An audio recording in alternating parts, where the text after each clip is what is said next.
El tema de nuestros expositores, ¿por qué necesitamos políticas educativas de largo plazo? Adelante, don Eduardo.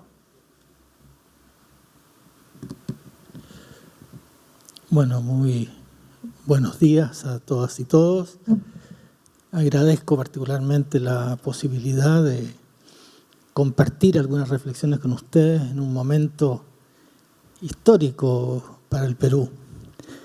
La pregunta que me hicieron es una pregunta difícil. ¿Por qué necesitamos políticas educativas de largo plazo? Yo voy a entregarle un conjunto de reflexiones que yo no sé si responden a la pregunta, pero por lo menos la complican. Y yo creo que eso es importante. O sea, yo creo que claramente, y eso es uno de los elementos que va a cruzar la presentación, es como atrevido hablar de largo plazo en un mundo que tiene la aceleración que tiene este. Yo creo que ese es un poco tal vez el trasfondo de mi presentación. Adelante, por favor. Perdón. Vamos a dividir la presentación en esas tres partes. América Latina, de dónde venimos y qué desafíos enfrentamos hoy. Una reflexión sobre el tiempo en educación. Cómo el tiempo cambió. Eso vamos. Y la última es a dónde vamos, o sea, la centralidad hoy día de una educación justa e inclusiva. Adelante, por favor. América Latina, ¿de dónde venimos? ¿Qué desafíos enfrentamos hoy? Hay, yo diría, al menos tres modelos muy claros que de alguna manera, si uno lee la historia de la educación de América Latina, plasman esa historia. Yo creo que el primer modelo es un modelo político. O sea, América Latina necesitó construir sus estados nacionales y por lo tanto necesitó generar una población homogénea, formar dirigentes, etc. Lo que se buscaba en esta primera etapa era una ley, ¿no es cierto?, que le diera estructura a nuestras repúblicas nacientes y el foco central de la educación era formar ciudadanos.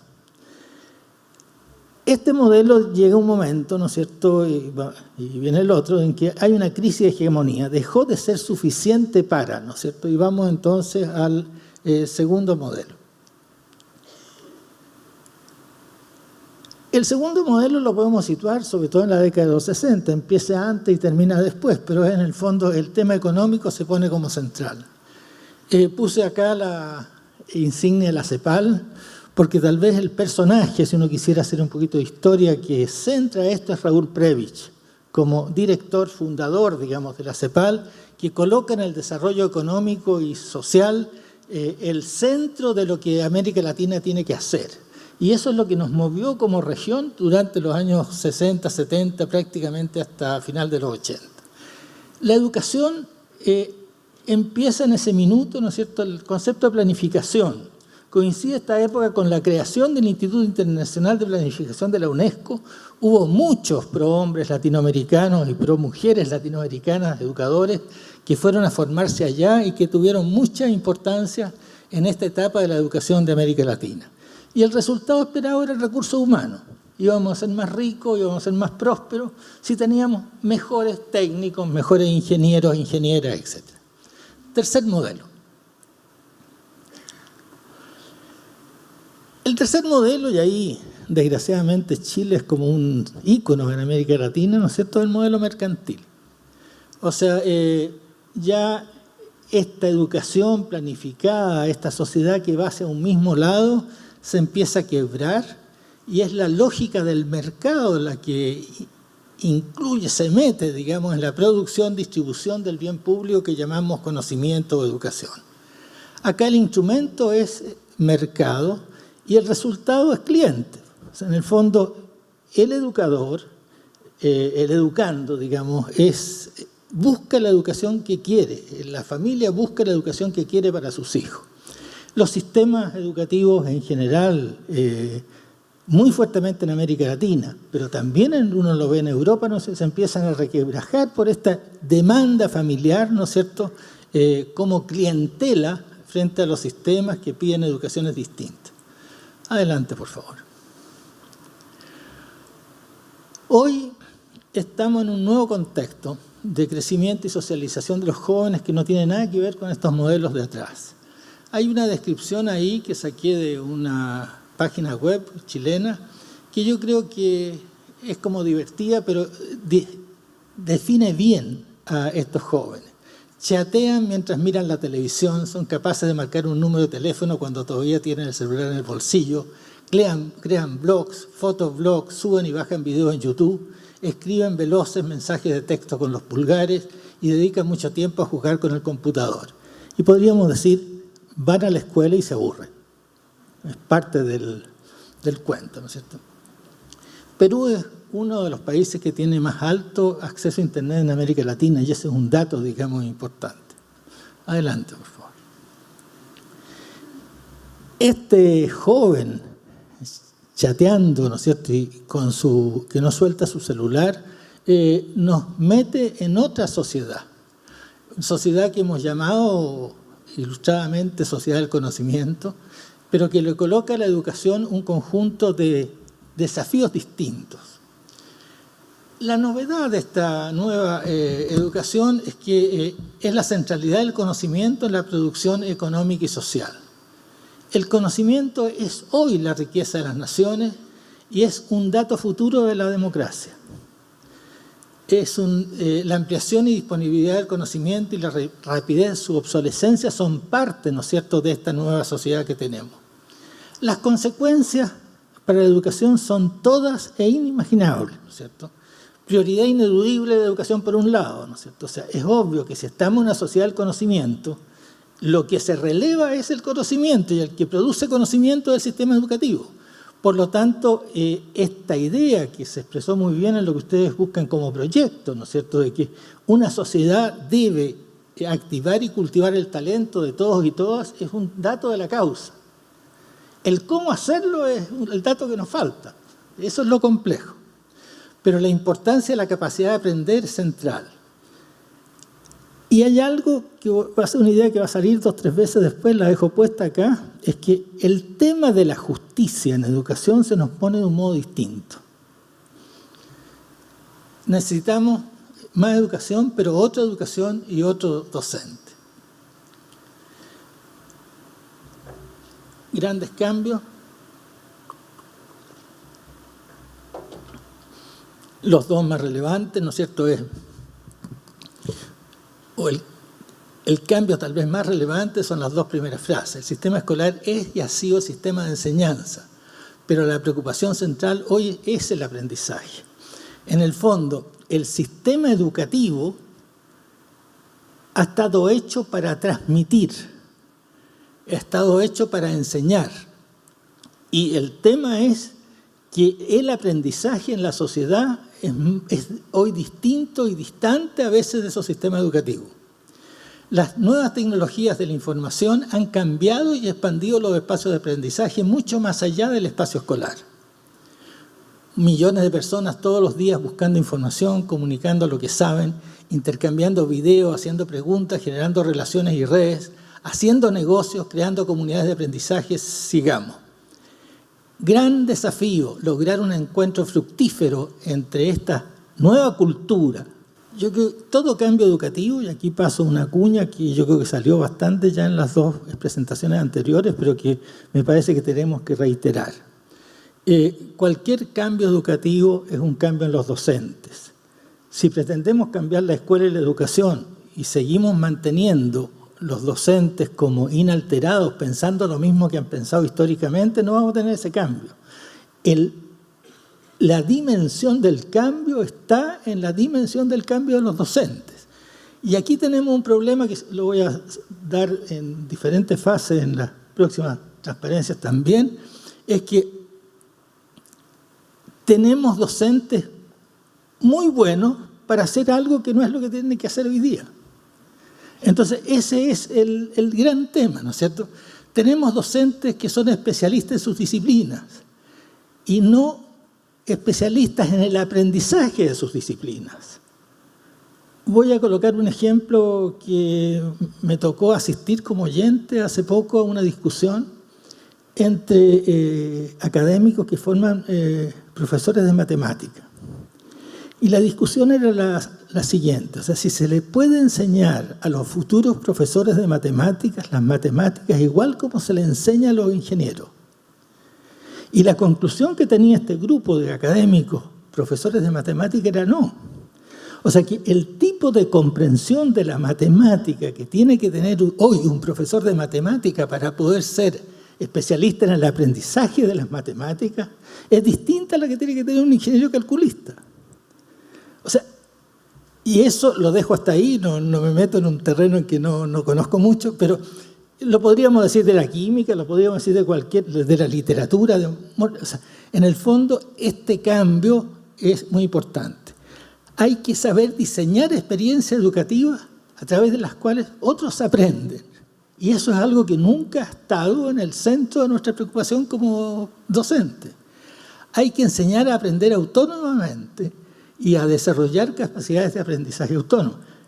Y tenemos, ¿no es cierto?, un poco lo que pasa en esta sala. O sea, esta sala es una especie de claro ejemplo de las salas de clase de todo el mundo. O sea, alguien que habla y otros que escuchan. Algunos hasta toman apunte.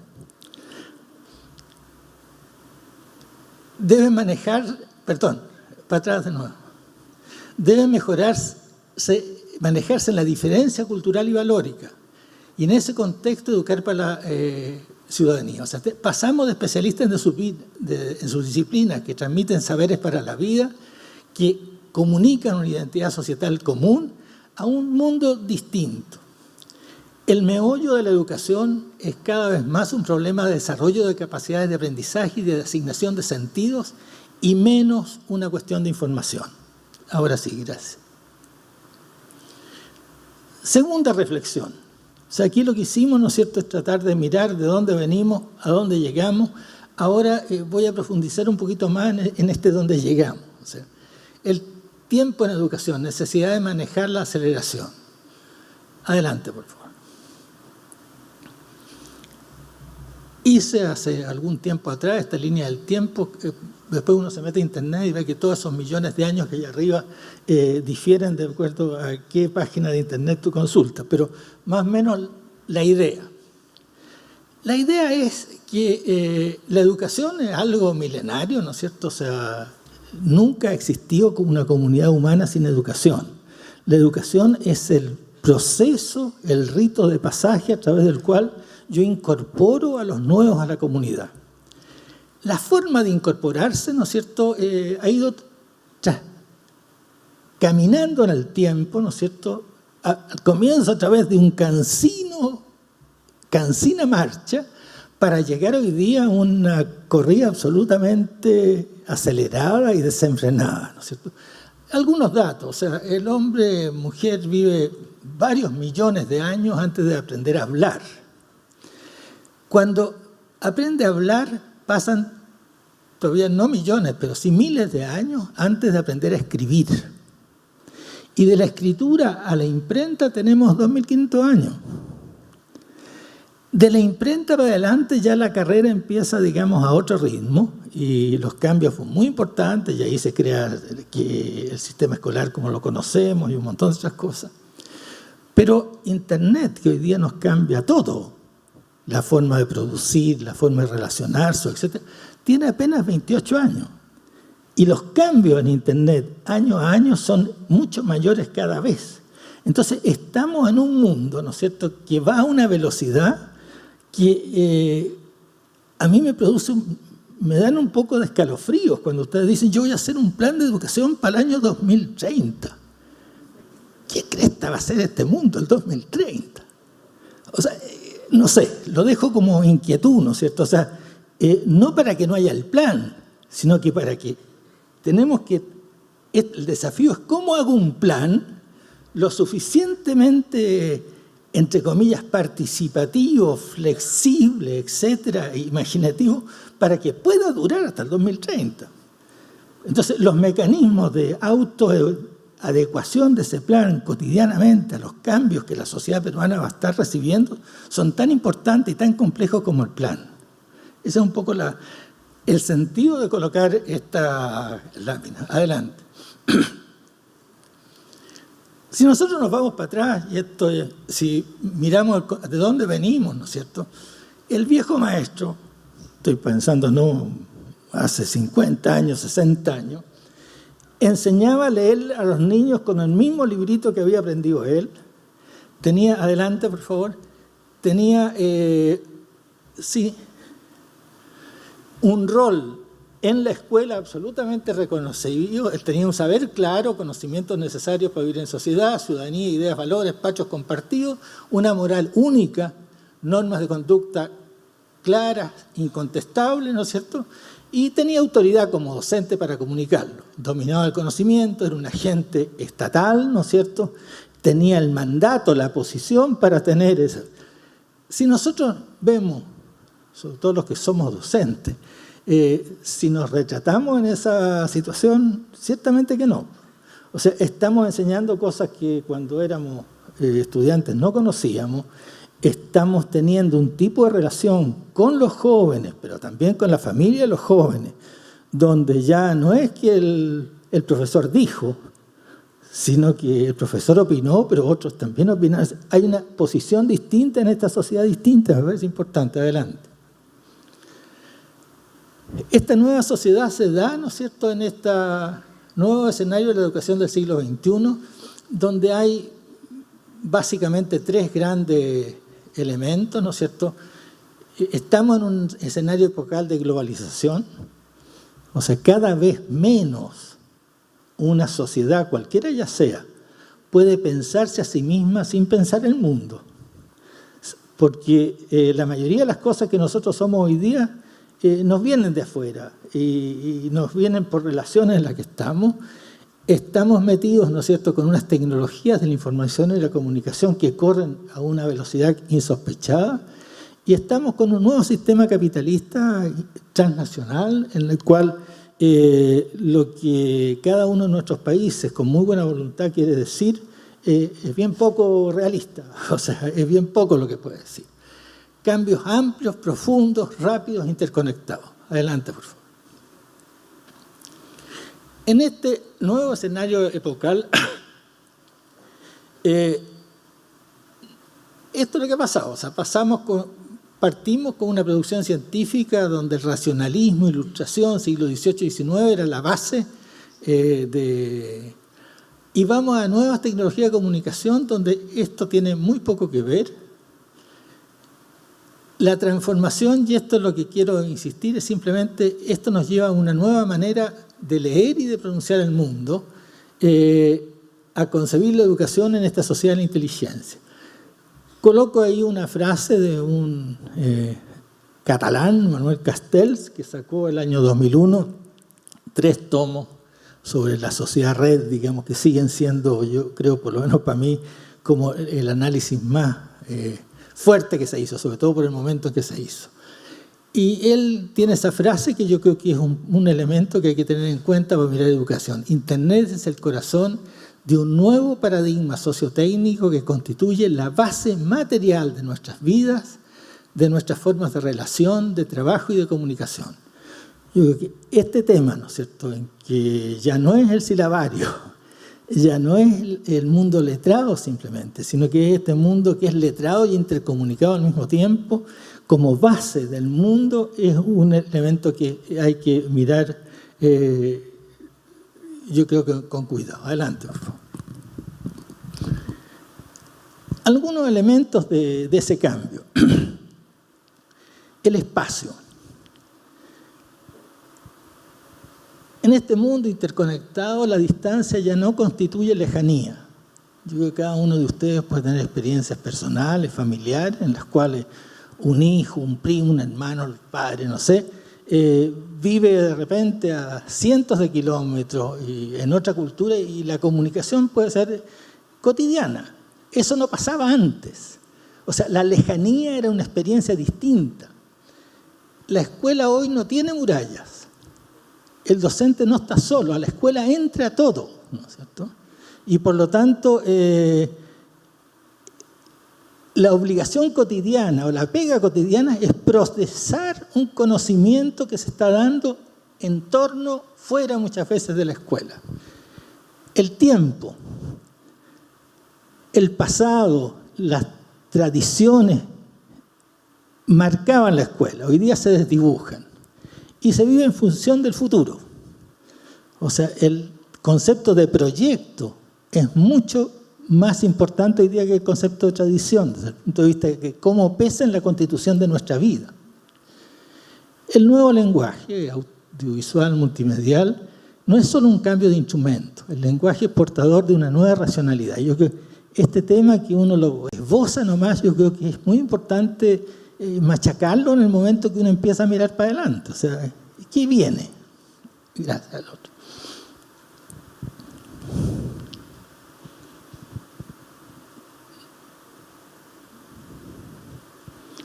Muchas gracias.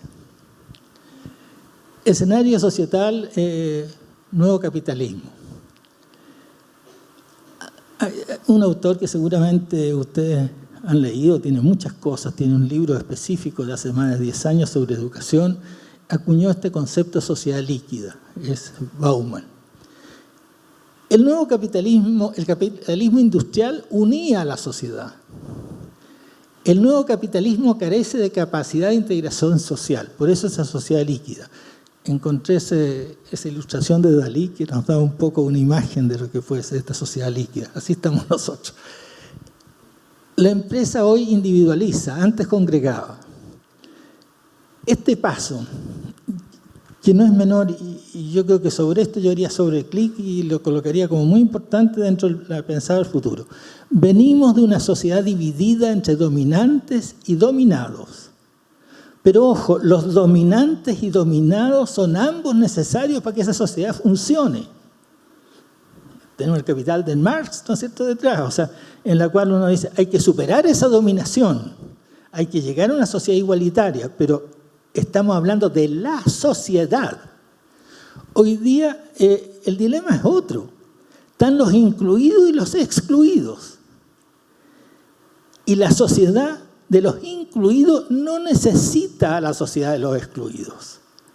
Este cambio, que parece un cambio de palabras, es absolutamente trascendental para pensar el futuro, ¿no es cierto? O sea, el tema público es cómo hago en una sociedad donde el sistema productivo no me los incluye a todos, sino me los excluye permanentemente.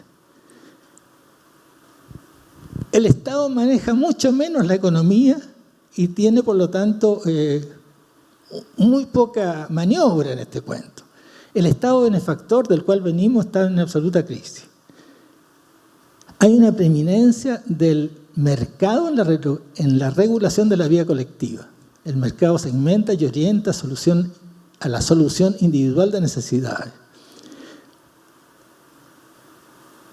Esa frasecita al final yo creo que es el tema de cómo lo enfrentamos. Hay una disolución silenciosa del lazo social. El conjunto de mecanismos, ¿no es cierto?, que la sociedad de ayer tenía, vamos a ver otros, ¿no es cierto?, para congregar, hoy están disolviéndose. Por lo tanto, hay que pensar en una educación que crea sociedad. Antes la educación era adyuvante de una sociedad que existía, que tenía su etos, su lógica por otro lado, religiosa, patriótica, etc. Hoy día todas esas cosas están en crisis. Hay pluralismo religioso, etc. Y la educación tiene que lograr un país. Adelante, por favor. Escenario cultural del nuevo capitalismo. Aquí hay varias cosas que son interesantes. Hay una cultura planetaria que pesa sobre lo nacional. O sea, ningún país del mundo puede ser autónomo culturalmente hoy día, no tiene sentido. Si uno mira, y ahí hay otro elemento que no es menor, ¿cuáles eran las grandes empresas culturales, ¿no es cierto?, de la sociedad de ayer? La televisión abierta, ¿no es cierto?, y la escuela. ¿Cuáles son los grandes instrumentos culturales de hoy? el cable y Internet. Si vemos la diferencia entre las dos cosas, ¿no es cierto?, pasamos de un conjunto de empresas culturales colectivas que hacían que todos y todas oíamos, leíamos, veíamos más o menos lo mismo y lo comentábamos después, ¿no es cierto?, que, oye, anoche, ¿qué pasó en la comedia o en el noticiero, qué dijeron? Para una situación en la cual cada uno de nosotros se está alimentando culturalmente de una manera distinta. Se intensifica la individuación, se rompen los patrones adscriptivos y de control posicional. Un ejemplo muy lindo y muy importante hoy día es el tema del género. O sea, que ha explotado en el mundo, o sea, en términos de realmente tomarse en serio, digamos, la igualdad y tratar de salir de esta adscripción de determinados roles por el sexo o el género que yo tengo o elegí. Alteración de la referencia a una realidad. O sea, hoy día no hay una realidad, el tema del pluralismo. Frente a esto, la pega de la escuela y el docente es cómo proceso comunicativamente el lazo social y la democracia. Yo tengo la impresión de que no es una pregunta que no hayamos hecho demasiado y que es una pregunta que viene. O sea, seguimos de repente con la inercia de que somos un país, somos una sociedad y por lo tanto el problema es cómo se incorporan o no se incorporan. Eso ya no es obvio. Aquí hay una pega de la educación, ¿no es cierto?, para crear esta idea de crear un lazo social y crear las bases de la democracia. Tenemos además otra segunda pega, que la nombramos poco en general, y es que la ciudadanía hoy día no puede ser solamente una ciudadanía nacional. Hay una ciudadanía de la humanidad, hay una ciudadanía planetaria a la cual tenemos que también darle espacio en la escuela, en la formación, etc. Adelante, por favor.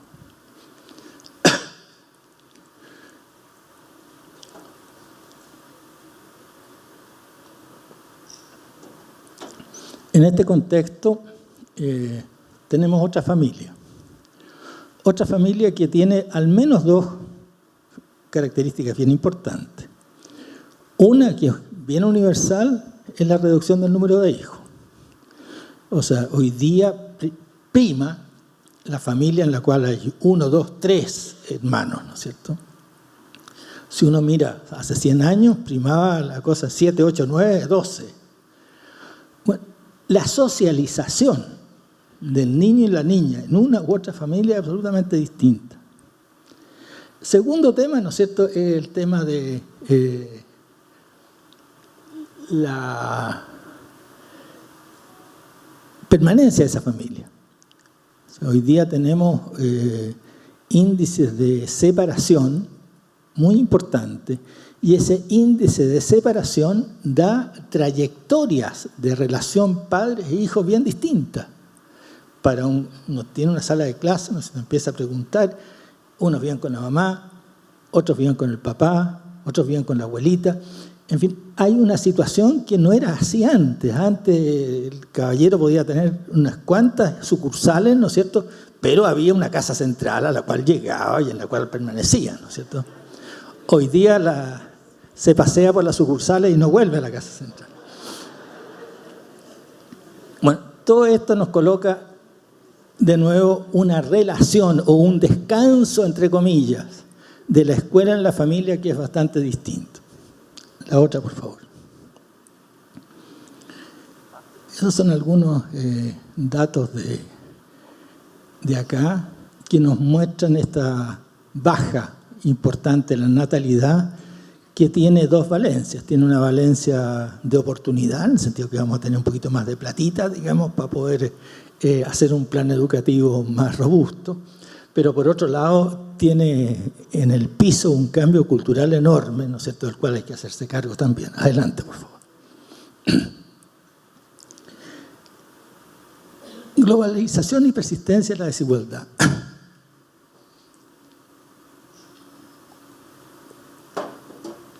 Esto es simplemente una mirada para atrás de qué es lo que vimos y qué es lo que vemos. Hay un libro famoso, no sé si alguno de ustedes lo ha leído, de Toffler, La tercera ola, al final de los 70, 79, está ahí, ¿no es cierto?, en la cual este cientista social analiza la ciudad que se nos viene con un optimismo loco, ¿no es cierto?, en el cual dice, bueno, en el fondo la riqueza de las naciones de ahora para adelante es el conocimiento. Y el conocimiento yo lo puedo prodigar sin que se gaste, no es lo mismo que el dinero. Por lo tanto, él augura, ya hace varios trabajos sobre eso, la gran sociedad de prosperidad y unidad universal, planetaria, que se nos viene, ¿no es cierto?, con este cambio desde la sociedad industrial a la sociedad del conocimiento. De alguna manera, una especie de ola de eso la tuvimos en América Latina con el texto del 92 de Educación y Conocimiento, Pilares de la Transformación Productiva con Equidad, en la cual se veía que esta posibilidad de la centralidad del conocimiento nos abría una posibilidad democrática muy, muy importante. De ahí para adelante, primero prudencia y después malas noticias. Hay un texto sobre educación y justicia, Juan Carlos Tedesco, del año 2012, donde analizó con mucha autocrítica, porque Tedesco había estado en la UNESCO en el 92, ¿no es cierto?, había participado en la anterior, con mucha autocrítica, el mostrar cómo esto no es tan así, y que el uso intensivo del conocimiento producen simultáneamente las dos cosas, ¿no es cierto?, o sea, mayor desigualdad y mayor igualdad. Y hoy día, ya en los últimos textos, Piketty, el economista francés, es un ícono en esto, ¿no es cierto?, nos van mostrando de que lo que se está produciendo en el mundo es una concentración absolutamente injusta. Y todos los datos, digamos, que uno analiza, que el conjunto de la cantidad de plata que se concentra en el 1% más rico es cada año mayor. Y eso hace, ¿no es cierto?, que esta idea de lo que viene para adelante desde el punto de vista de igualdad es bien poco promisorio. Adelante, por favor.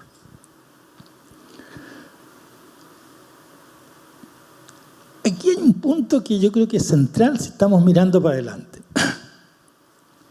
Y es,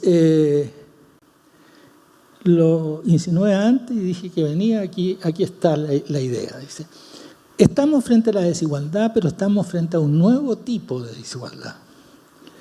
Pasamos de la explotación a la exclusión.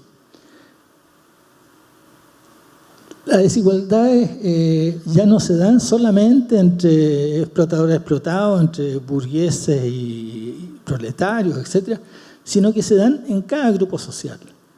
O sea, un grupo, pensemos, ¿no es cierto?, un curso que sale de la universidad de cualquier carrera, ¿no es cierto?, puede darse hoy día que haya un 50% de esas personas que logra una ubicación en la sociedad tremendamente interesante como desafío profesional y como retribución económica, y puede haber en ese mismo grupo, ¿no es cierto?, un conjunto de excluidos que no logra incorporarse y que pese a tener todos los cartones no lo logra. Eso es nuevo, ¿no es cierto?, es menos vistoso todavía entre nosotros, pero es muy corriente en las sociedades más prósperas, y para allá vamos, ¿no es cierto? Entonces, el tema de la integración o de la inclusión es un tema que hay que repensar, y hay que repensarlo, no sé con qué claves, pero aquí es como muy... Entonces, tenemos que enfrentarnos a un probable aumento de la desigualdad. Esos son los datos que vienen. Ahora, esto significa que cambia también, la desigualdad también cambia la democracia. O sea, la democracia tiene como base el concepto de que somos iguales. Desde el momento en que hay enormes diferencias, o sea, esa democracia deja de funcionar. La exclusión de escolaridad prolongada y rica es causa de subordinación social y económica. Amayarta Sen ha trabajado bastante este concepto de libertad y capacidad. O sea, cómo el tema de la libertad no es solamente un derecho o algo jurídico, sino que tiene que ver con qué tengo yo para ser libre. O sea, ¿cuáles son mis capacidades? Y es este un tema, adelante por favor, importante para adelante. De nuevo, un avance muy significativo del Perú en términos de ir eliminando una lacra que es la pobreza extrema y que nos coloca oportunidades y también desafíos para adelante. Adelante, por favor. Último punto, ¿a dónde vamos? Centralidad de la educación justa e inclusiva. Voy a dar un título acá y después vamos a entrar a... El título...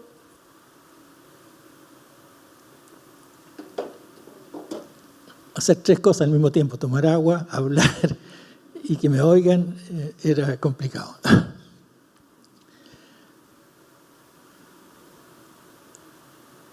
El tema, ¿no es cierto?, es que nosotros hemos pensado hasta hoy la justicia en educación como un tema de distribución. Y no nos hemos puesto el tema de la inclusión en la sociedad como un desafío central de la educación, porque la inclusión como se os daba por añadidura, ¿no es cierto? Era, si yo tenía educación, si yo tenía un buen trabajo, bueno, me iban a incluir. Entonces, el pensar como un tema educativo autónomo, la inclusión me parece que es algo nuevo y es algo importante. Adelante, por favor.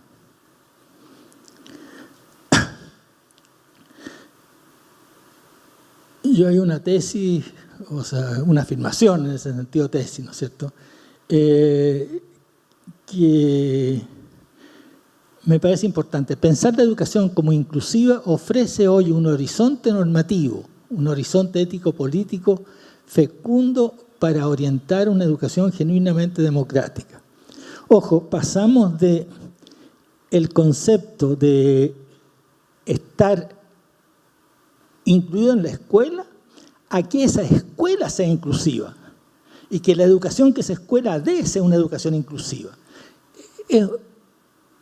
Hasta ahora hemos pensado que logrado lo primero, estamos listos. Y no, yo puedo lograr, y lo vamos a ver enseguida, ¿no es cierto?, que los niños, niñas entren a la escuela y reciban una educación tremendamente excluyente y que los disocia del resto de la sociedad. Entonces, el tema, ¿no es cierto?, que me parece importante es cómo en este nuevo contexto yo creo una educación que sea genuinamente democrática y que sea genuinamente inclusiva. Adelante, por favor. Aquí están, hay tres niveles de inclusión. El primero, cobertura. El segundo, aprendizaje, sí, el otro, y el tercero, integración. En cobertura es obvio, los que nunca estuvieron y los que desertaron. El tema importante es el segundo, los que nunca estuvieron, creo que ya es un problema superado, digamos, acá. El 2, tenemos una inclusión engañosa, en el sentido de que muchos niños y niñas pasan varios años en la escuela, pero estamos después de 4 años todavía no logran leer o no logran un conjunto de cosas. Entonces ahí no hay una verdadera inclusión, ¿no es cierto? Y esto se da muy fuertemente en nuestra sociedad. Yo no me atrevo a hablar de Perú, pero sí creo que el problema está con circuitos de diferente calidad. Finalmente, la integración como una experiencia escolar limitada. Y esto de nuevo tiene que ver con diferentes circuitos, o sea, diferentes circuitos educativos que no necesariamente me incluyen en la democracia, sino que me incluyen en el grupo social al cual pertenece ese circuito. Entonces, ahí son 3 elementos que hay que mirar para esto. Adelante, por favor. La escuela inclusiva como rito de pasaje es una imagen, pero es una imagen que yo creo que tiene mucha fuerza. O sea, si ustedes recuerdan la literatura de los antropólogos sobre el rito de pasaje, ¿no es cierto?, eran todas estas... estos rituales en los cuales que se daban en los pueblos originarios, por las cuales yo entraba a la comunidad. Bueno, la escuela es nuestro rito de pasaje, Pero esta entrada a la comunidad tiene que ser real, tenemos que darle el sentido. Y yo creo que la educación inclusiva nos da esa posibilidad. Es un rito de pasaje al cual dejamos atrás el mundo privado y particular del hogar y nos incorporamos al mundo público que debe ser construido entre todos. Para cumplir con esta función, la escuela debe tener las características que se quiere para la sociedad a la cual incluye: respeto, participación, igualdad, cuidado. Así los estudiantes al ir a la escuela estarán accediendo paso a paso a la ciudadanía, a ser sujetos activos y responsables en la sociedad. Adelante, por favor.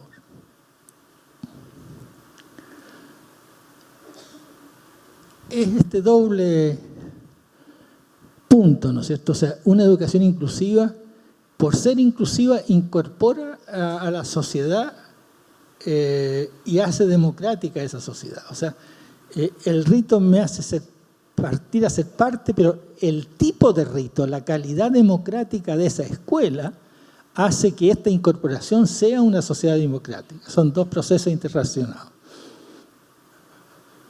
Adelante, por favor.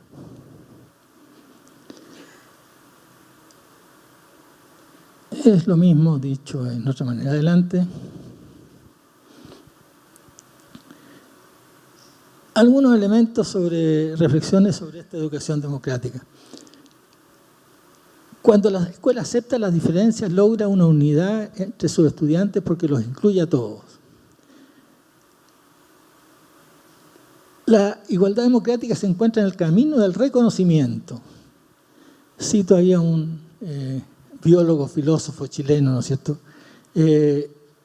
Se da un reconocimiento cuando acepto al otro como un otro legítimo, vale decir, como un otro que tiene las mismas valores, características, dignidades que me atribuyo yo, ¿no es cierto? Que con sus diferencias, pese a que sea más pobre o lo que sea, es mi igual en dignidad y derecho. Esto no tiene nada nuevo, ¿no es cierto? El nosotros que se opone al individualismo es fruto del viejo reconocimiento recíproco que nos enseña a no hacer a los otros lo que no queremos que nos hagan a nosotros. Esto lo dice el Nuevo Testamento, lo dice Confucio, lo dice el Talmud. Es de la sabiduría humana misma. O sea, esta idea de inclusión, del reconocimiento del otro como un otro igual, es algo súper difícil. Yo creo que es súper difícil, sobre todo cuando lo saco de la relación interpersonal y lo trato de pasar a un proyecto educativo. O sea, ¿cómo tiene que ser ese proyecto educativo para que me dé este resultado? Adelante, por favor. La escuela debe ser ese espacio público donde se aprende la democracia, donde se aprende a vivir y practicar la igualdad. Y acá tenemos un cuento que es complejo, y es lo primero. La escuela no puede ser en nuestras sociedades una continuación del espacio privado. Y acá, plan educativo, doble clic. ¿Cómo voy a tratar a la educación particular? ¿Qué voy a hacer con la educación particular? Y acá, ojo, no se trata de que la educación particular deje de ser particular. No se trata de que no existan, entre comillas, ofertas en la sociedad, ¿no es cierto?, que legítimamente permitan a alguna familia que darle la posibilidad de que sus hijos se eduquen en educación laica o se eduquen en una educación religiosa de tal o cual denominación. Pero lo que es importante es que esa oferta educativa a los padres tiene que estar abierta para todos los que la quieran, no para aquellos que la escuela decide, ¿no es cierto? En el momento en el cual una escuela católica está abierta, fantástico. En el momento en el cual una escuela católica le pide un certificado de matrimonio religioso para matricular al niño, bueno, dejó de ser una escuela pública, dejó de ser una escuela que yo pueda pensar que está integrando. Entonces, no sé, por aquí hay un tema que es bien complicado, es muy complicado en nuestras sociedades latinoamericanas, pero que yo creo que hay que hacerle doble clic de todas maneras. O sea, y hay que hacerle doble clic, yo soy católico, entre paréntesis, por el bien de la iglesia. O sea, yo creo que no es que le haga mal esto a las denominaciones religiosas, sino que yo creo que es un provecho. En el fondo, detrás de esto, yo creo que hay el concepto de una escuela integrada, una escuela con mixtura social. Yo creo que es a través de esa escuela plural, donde el niño y niña se encuentra con lo otro, es que sale del espacio público y pasa a un espacio, sale del espacio privado y pasa a un espacio público. Ahí es donde se da este rito de pasaje, digamos. En democracia todos somos iguales, pero no idénticos. Cuando se acepta al otro como un legítimo otro, se lo acepta como igual a mí en dignidad y se acepta al mismo tiempo su alteridad, su diferencia conmigo.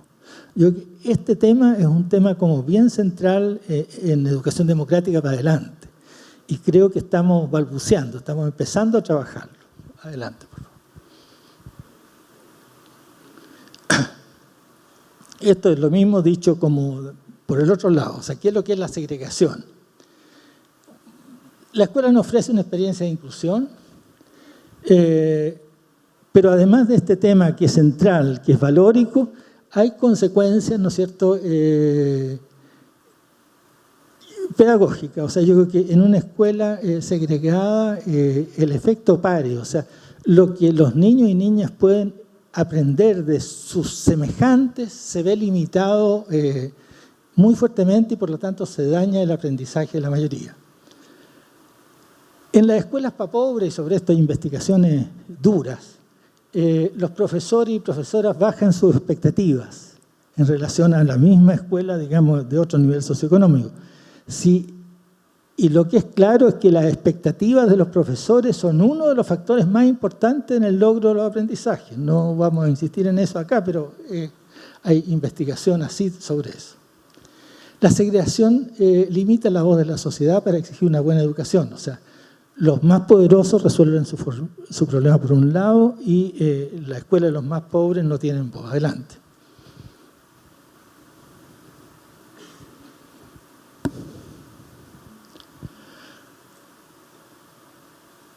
Obstáculos culturales para la educación inclusiva.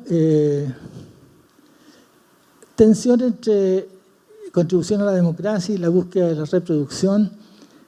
Ahí puse Aristóteles porque la verdad es que estaba buscando un texto que he usado varias veces y que no lo encontré, pero un texto de Aristóteles que lo podemos leer hoy día. Borramos a Aristóteles y me dicen que lo escribió un comunista. O sea, claramente, desde siempre, desde que existe la educación como institución, Grecia antigua, existe la segregación social en la educación. O sea, no es un tema nuevo, es un tema del cual hoy día tenemos que hacernos cargo en un nuevo contexto, ¿no es cierto?, en el cual es más complicado no asumirlo, pero en el fondo no es nuevo.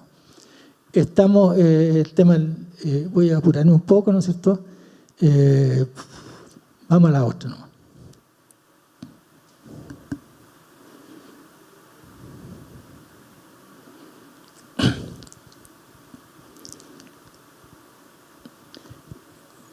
Es un poco insistir en lo mismo, ¿no es cierto? ¿Cuáles son los mecanismos del sistema escolar para segregar? Yo creo que aquí hay tres cosas que son importantes. Una es el pago. Obviamente que si yo cobro, eso es, inmediatamente estoy colocando una barrera de entrada, ¿no es cierto? O sea, acepto a los que pueden pagar al menos tanto, ¿no es cierto? Si yo selecciono por cualquier razón, por inteligencia, entre comillas, por si los padres tienen o no tienen libreta de matrimonio o cualquier otra cosa, estoy colocando una barrera de entrada. Y finalmente, si el que no cumple con la expectativa que tengo lo he hecho, estoy segregando de otra manera. Entonces, son tres elementos que yo creo que, tres mecanismos que un proyecto de largo plazo, que es lo que ustedes están pensando, tienen que plantearse. O sea, ¿vamos a seguir manteniendo educación pagada? ¿En qué circunstancias? ¿Por qué? No hay más remedio, pero en el fondo es un tema. ¿Vamos a aceptar mecanismos de selección? ¿Vamos a permitir que se eche a un niño a la escuela? Etcétera. Vamos.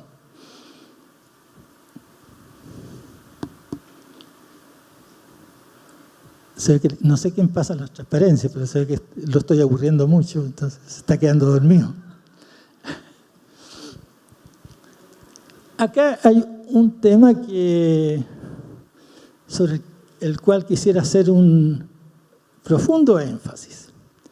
y que está en el título. La escuela es el centro de las políticas públicas en educación. Y acá esto lo podemos darle vuelta por muchos lados, pero en el fondo yo tengo un sistema educativo potente si tengo buenas instituciones educativas, no si tengo buenos programas de educación. O sea, y es este tema el que si uno se pasea por los proyectos y los planes educativos del mundo se le da bastante poco espacio. ¿Qué es una buena institución educativa? ¿Qué organismos de participación tienen que haber? ¿Qué tipo de decisiones debe tomar la escuela y no el Ministerio Central o regional? Por acá yo creo que hay un tema que me parece de gran relevancia, digamos, para pensar para adelante. Segunda cosa, está ese tema de la autonomía de la escuela, pero está por otro lado, ¿no es cierto?, el tema de que cualquier reforma que uno quiera hacer en educación se hace escuela por escuela. Uno saca la reforma, gran novedad, va a visitar escuela y te das cuenta que hay un 10% que la agarraron y que está haciendo maravillas y hay otro 10% que ni siquiera oyó que existía. Entonces, en el fondo, este tema de que cualquier cambio en educación yo lo tengo que regar, acompañar en cada institución educacional me parece que es muy importante.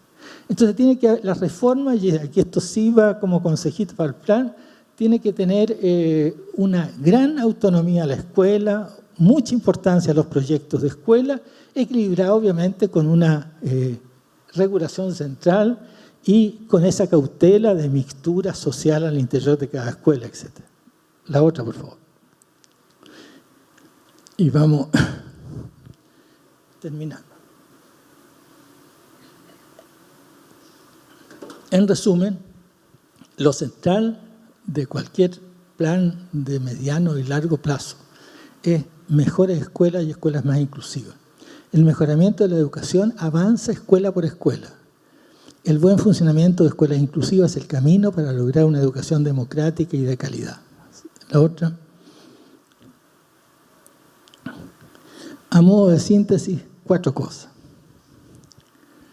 Acuerdo social para dar una educación orientada a la construcción de una sociedad justa y democrática. Yo creo que este es como el piso, ¿no es cierto? O sea, mientras más amplio sea ese acuerdo, mientras más conversado sea ese acuerdo, es más importante. Y no es obvio. No es obvio, yo me atrevo a decirlo, porque no es obvio en ninguna parte, no porque conozca la sociedad peruana, pero no es obvio que todas las familias peruanas quieran una educación orientada a la construcción de una sociedad más justa y democrática.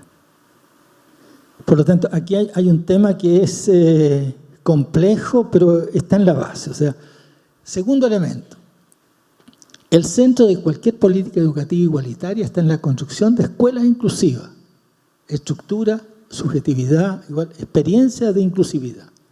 Tercero, una política educacional democrática e inclusiva debe compatibilizar exigencias de igualdad con respeto a las diferencias. ¿Qué es el concepto de inclusión, en el fondo? O sea, yo los incluyo a todos con sus diferencias, respetando esas diferencias. Criterio de avance, escuela más igualitaria y menos segregada que la sociedad. Si yo logro mirar mi escuela y gozar lo que esta sociedad puede ser mañana, pues lo estoy viendo en esas escuelas, pucha que vamos bien. La próxima, que creo es la última. Para terminar, una poesía del uruguayo Galeano. La utopía está en el horizonte. Me acerco 2 pasos, ella se aleja 2 pasos. Camino 10 pasos y el horizonte se desplaza 10 pasos más allá. Por mucho que camine, nunca la alcanzaré. ¿Para qué sirve la utopía? Para eso. Sirve para caminar. Muchas gracias.